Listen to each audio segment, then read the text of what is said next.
महाराजा कृष्णदेव राय एक कीमती रत्न जड़ित अंगूठी पहना करते थे।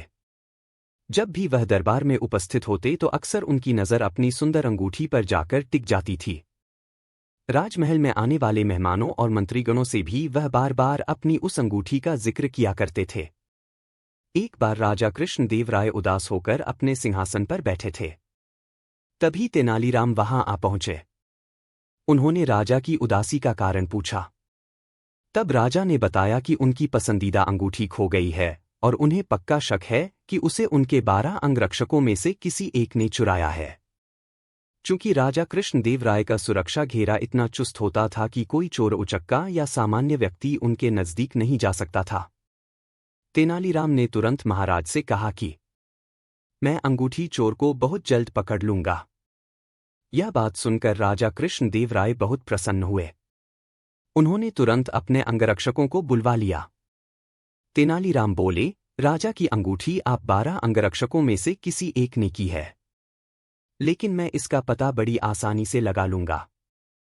जो सच्चा है उसे डरने की कोई जरूरत नहीं और जो चोर है वह कठोर दंड भोगने के लिए तैयार हो जाए। तेनालीराम ने बोलना जारी रखा, आप सब मेरे साथ आइए, हम सबको काली माँ के मंदिर जाना है। राजा बोले, ये कर रहे हो तेनालीराम, हमें चोर का पता लगाना है, मंदिर के दर्शन नहीं कराने हैं। महाराज आप धैर्य रखिए, जल्द ही चोर का पता चल जाएगा। तेनालीराम ने राजा को सब्र रखने को कहा। मंदिर पहुंचकर तेनालीराम पुजारी के पास गए और उन्हें कुछ निर्देश दिए। इसके बाद उन्होंने अंगरक्षकों से कहा, आप सबको बारी बारी से मंदिर में जाकर माँ काली की मूर्ति के पैर छूने हैं और फौरन बाहर निकल आना है। ऐसा करने से माँ काली आज रात स्वप्न में मुझे उस चोर का नाम बता देंगी।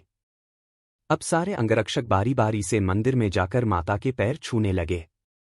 जैसे ही कोई अंगरक्षक पैर छूकर बाहर निकलता तेनालीराम उसका हाथ सूंघते और एक कतार में खड़ा कर देते।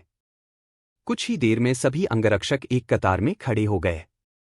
महाराज बोले, चोर का पता तो कल सुबह लगेगा, तब तक इनका क्या किया जाए। नहीं महाराज, चोर का पता तो ला चुका है। 7वें स्थान पर खड़ा अंगरक्षक ही चोर है। ऐसा सुनते ही वह अंगरक्षक भागने लगा, पर वहां मौजूद सिपाहियों ने उसे धर दबोचा और कारागार में डाल दिया। राजा और बाकी सभी लोग आश्चर्यचकित थे कि तेनालीराम ने बिना स्वप्न देखे कैसे पता कर लिया कि चोर वही है।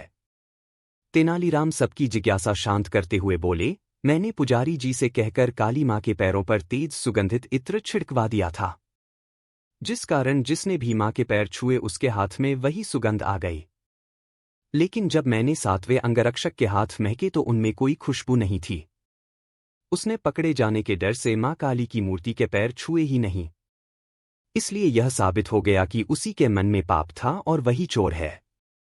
राजा कृष्णदेव राय एक बार फिर तेनालीराम की बुद्धिमत्ता के कायल हो गए और उन्हें स्वर्ण मुद्राओं से सम्मानित किया।